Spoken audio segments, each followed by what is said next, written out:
এবার রনি নিজের মতো করে সৃষ্টিকে সোহাগ করতে শুরু করেছে। সৃষ্টির চোখের পানি দেখেও তার মোটেও দয়া হচ্ছে না, শুধু নিজের কামনা পূরণ করতেই সে ব্যস্ত হয়ে পড়েছে। সৃষ্টি আর প্রীতম ছোটবেলা থেকেই বন্ধু। তারা সবসময় বাড়ির কাজ একসাথেই করে।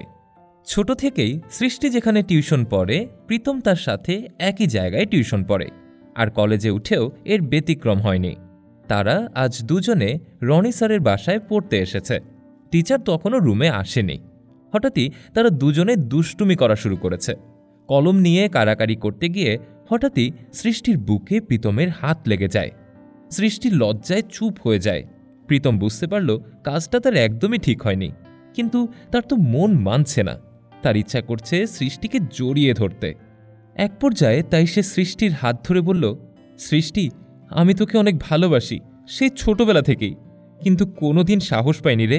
কিন্তু আজ মনে হলো তোকে বলে দেওয়া উচিত, তাই বলে দিলাম। সৃষ্টি তখন মাথা উঁচু করে বলল, আমিও তোকে ভালোবাসি রে, কিন্তু আমরা তো এখন মাত্র কলেজে পড়ি, এই বিষয়টা না হয় আরও পরে চিন্তা করব। এই কথাটা শুনেই প্রীতম খুশিতে আত্মহারা হয়ে যায়। সৃষ্টিকে জড়িয়ে ধরে তার কপালে একটা চুমু খায়। ঠিক এমন সময় রনি স্যার এসে হাজির হয়। ধমক দিয়ে বলে, হেই, এসব কি হচ্ছে? স্যারের গলা শুনে দুজনই গলা ছেড়ে মাথা নিচু করে বসে আছে। দেখেই বোঝা যাচ্ছে তারা দুজনে খুব ভয় পেয়েছে। রনি স্যার আবারও ধমক দিয়ে বলল, প্রীতম, তুমি এক্ষুনি তোমার বাড়িতে চলে যাও, রাস্তায় যেন কোথাও তোমাকে আড্ডা মারতেও না দেখি। প্রীতম আর দেরি করল না, উঠে চলে গেল।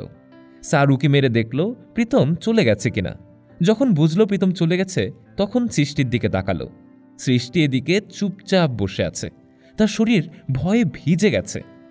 এমন সময় স্যার সৃষ্টির পাশে এসে বসল। কি করলে তুমি এটা সৃষ্টি? তোমার বাবা মা যদি এসব জানতে পারে তখন কি হবে, একটু ভেবে দেখেছ? না না সৃষ্টি, আমি তোমাকে নিয়ে এসব কোনোদিন চিন্তাও করতে পারিনি। স্যারের কথাগুলো শুনে সৃষ্টি এবার কান্না শুরু করল। স্যার, আপনার দুটো পায়ে পড়ি, আমার বাবা মাকে কিছু বলবেন না, আব্বা আম্মা অনেক কষ্ট পাবে। কিন্তু রনি তো কিছুতেই মানছে না। উফ, এসব তো তোমার ওকে জড়িয়ে ধরার আগেই চিন্তা করার দরকার ছিল। এখন আমাকে বলে কি লাভ? আমার দায়িত্ব তোমার বাসায় জানানো, আমি তাই জানাবো, আর বাকিটা তোমার গার্জিয়ানই বুঝে নেবে। সৃষ্টি এবার তার স্যারের পায়ে পড়ল। নানা রকমভাবে তাকে বোঝানোর চেষ্টা করছে, কিন্তু রনি যেন মানছেই না। খানিক বাদে রনি সৃষ্টিকে একটা চেয়ারে বসিয়ে দিয়ে বলল, ঠিক আছে, আমি বলবো না, কিন্তু আমার একটা শর্ত আছে। যদি তুমি সেই শর্তে রাজি হও তাহলে আমি ভেবে দেখতে পারি। সৃষ্টি এক কথায় রাজি হয়ে গেল। এবার রনি বলল, শোনো, আমি তোমাকে পেতে চাই, তোমাকে মন মতো করে আদর করতে চাই। কথাটা শেষ হতে না হতেই সৃষ্টি এবার হাত ছাড়া দিয়ে দাঁড়িয়ে গেল। রনিও দাঁড়ালো। কি সৃষ্টি, অবাক হচ্ছ কেন? একটা ছেলেমেয়ের সম্পর্কে তো এগুলোই থাকে, তাই না?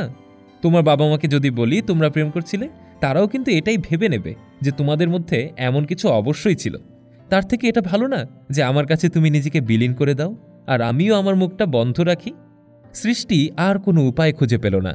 ইচ্ছার বিরুদ্ধে হলেও তাকে রাজি হতে হলো এই পাষাণের হাতে নিজের সম্মান লুটিয়ে দিতে।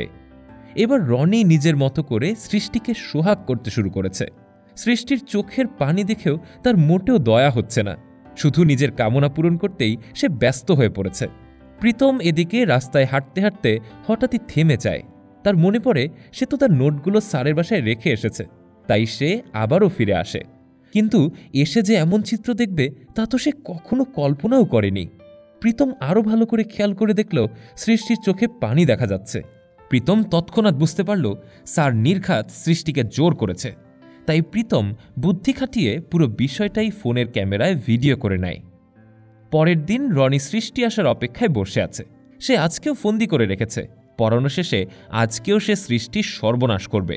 কিন্তু ব্যাপারটা এবার একটু ব্যতিক্রম হয়ে গেল।